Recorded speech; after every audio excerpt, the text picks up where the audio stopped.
I'm here to talk about success, right?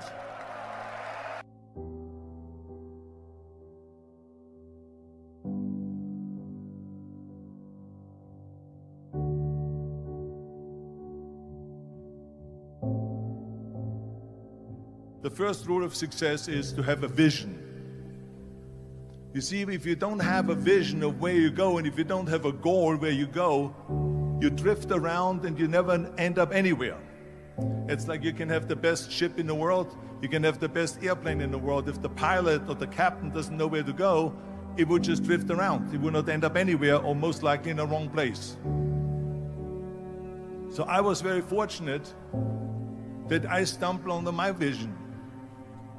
I mean, as you know, I was born in 1947 in Austria after the Second World War. And I didn't really like Austria when I grew up. I couldn't wait to get out of there.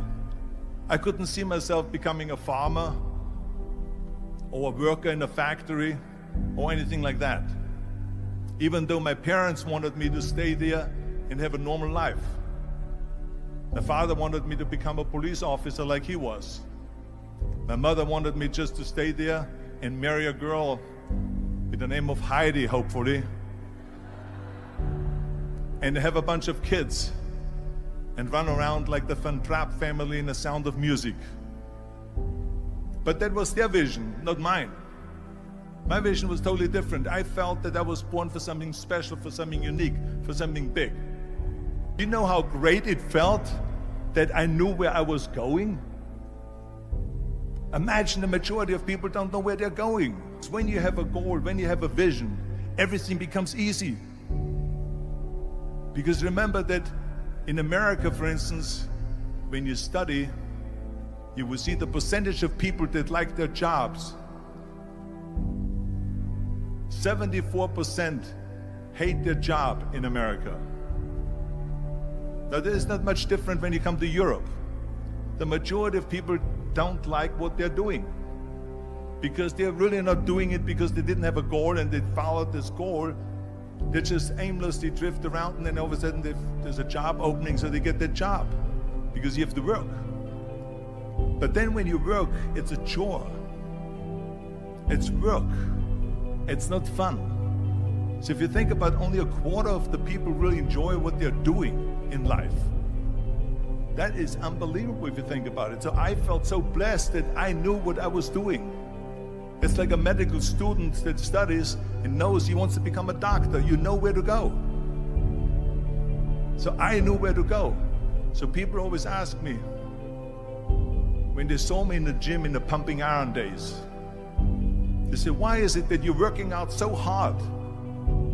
5 hours a day, 6 hours a day, and you have always a smile on your face.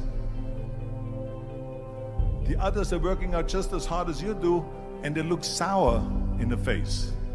Why is that? And I told people all the time, I said, because to me, I'm shooting for a goal. In front of me is the Mr. Universe title. So every rep that I do gets me closer to accomplishing that goal, to make this goal, this vision, turn into reality. Every single set that I do, every repetition, every weight that I lift will get me a step closer to turn this goal into reality. So I couldn't wait to do another 500-pound squat. I couldn't wait to do another 500-pound bench press. I couldn't wait to do another 2,000 reps of sit-ups. I couldn't wait for the next exercise, for the next half hour of posing and all the kind of things that you have to do to be a champion. And with the age of 20, I went to London and I won the Mr. Universe contest as the youngest Mr. Universe ever. And it was because I had a goal. So let me tell you something, visualizing a goal and going after it makes it fun. You got to have a purpose no matter what you do in life.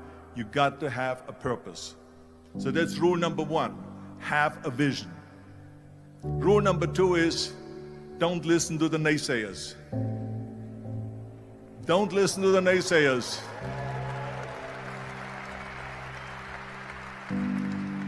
Everything I ever did, the thing that I heard out of people's mouth was, that's impossible. that can't be done or no. So whenever someone said to me, it can't be done, I heard it can be done. When they said no, I heard yes. And when they said it's impossible, I heard it is possible. I'm a strong believer of what Nelson Mandela said, that everything is always impossible until someone does it. Well, I'm going to be the one, I said to myself, I'm going to do it and I'm going to show it to them. Maybe it has never been done before. That's perfectly fine with me. But I'm going to do it. And I did not listen to the naysayers. The next thing, the third point that I'm going to make to you is, before we sit down with Jürgen and talk about the rest of the three, is work your ass off. There is no magic pill. There is no magic out there. You cannot get around. You have to work and work and work. And it drives me crazy when people say that they don't have enough time to go to the gym for 45 minutes a day and work out. Or to do something for 45 minutes to an hour a day to improve. If it is physically improve or if it is mentally to improve. Imagine you read 1 hour a day about history. How much you will learn after 365 hours in 1 year. Think about if you study about the history of musicians, of composers, how much you would know. Imagine if you would work on a business, on some business that you want to develop every day for an hour. Imagine how further along you will go and get. So it drives me nuts because when people say we don't have the time, we have 24 hours a day. We sleep 6 hours a day, so that gives you still 18 hours. And there's someone shaking their head out here in front. They say probably, I don't sleep 6 hours, I sleep 8 hours, right? Or just sleep faster.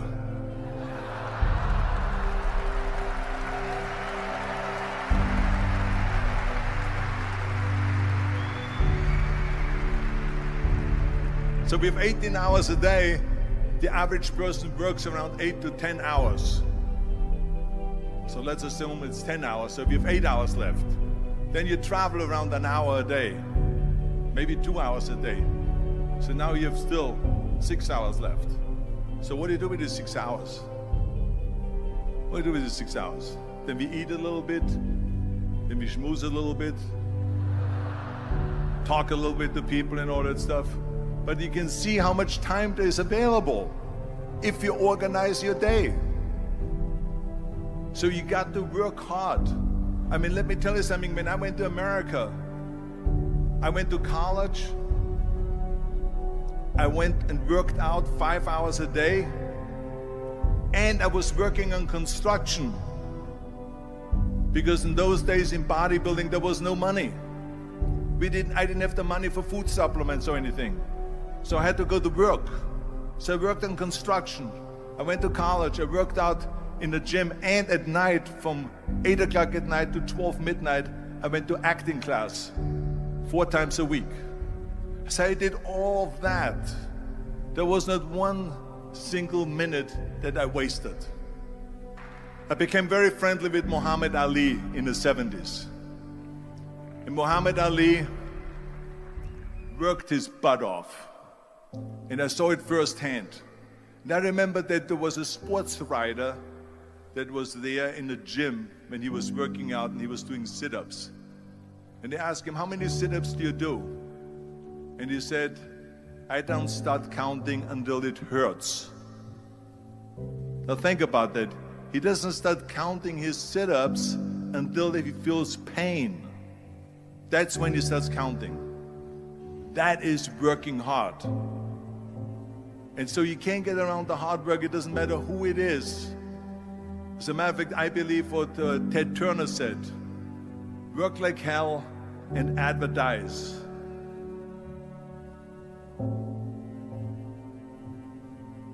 You get it? Work like hell, go to bed, and early to rise, work like hell and advertise.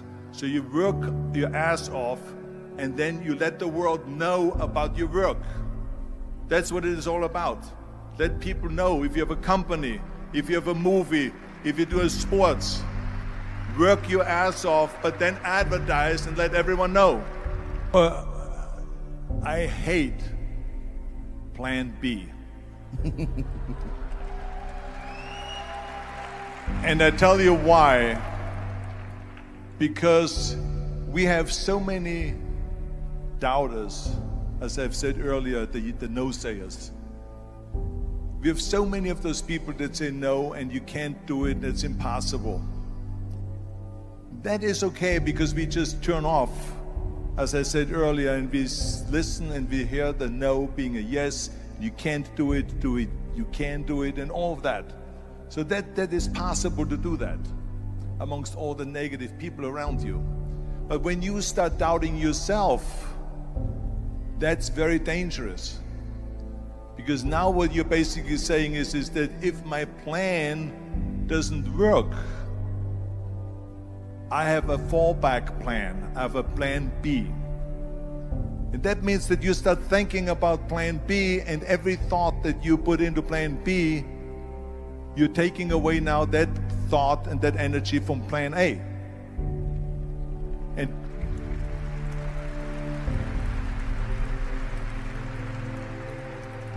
And it's very important to understand that we function better if there is no safety net, because plan B becomes a safety net. It says that if I fail, then I fall and I get picked up and I have something else there that will protect me. And that's not good, because people perform better when there's no safety net. People perform better in sports and everything else if you don't have a plan B. To me, it is very dangerous to have a plan B, because you're cutting yourself off from the chance of really succeeding. And the reason, one of the main reasons why people want to have a plan B is because they are worried about failing. What is if I fail, then I don't have anything else? Well, let me tell you something. Don't be afraid of failing, because there's nothing wrong with failing. You have to fail in order to climb that ladder. There's no one that doesn't fail. We all fail. It's okay.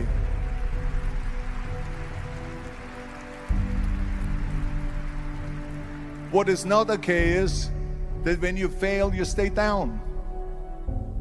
Whoever stays down is a loser. And winners will fail and get up, fail and get up, fail and get up. You always get up. That is a winner. That is a winner. Hey, we all lose. We all have losses. This is okay. And this is why I say don't be worried about losing, because when you're afraid of losing, then you get frozen. You get stiff. You're not relaxed. You got to be, in order to perform well in anything, if it's in boxing or if it is on your job or with your thinking, is only happening when you relax. So relax. It's okay to fail. Let's just go all out and give it everything that you got. That's what it is all about. So don't be afraid to fail. This is one of my 6 rules to success. You can only feel complete as a person if you think about what can you do for your fellow member around you that maybe needs help. I felt like that. Everyone has a different motivation why you get into that. I was an immigrant going to America, and I saw how America was the most generous country in the world. I mean, they opened up their arms to me, they helped me, they invited me for Thanksgiving dinner. The people, they brought me, the bodybuilders in the gym brought me plates to my apartment because I had no plates, I had no silverware, I had no bedware, I had no pillows, I had no blanket, I had no TV, I had no radio, I had nothing. They brought it to my apartment. They helped me. And I saw that firsthand, this generosity in America. And I said to myself, as an immigrant that is being embraced with open arms, that I need to go and make sure that I give something back.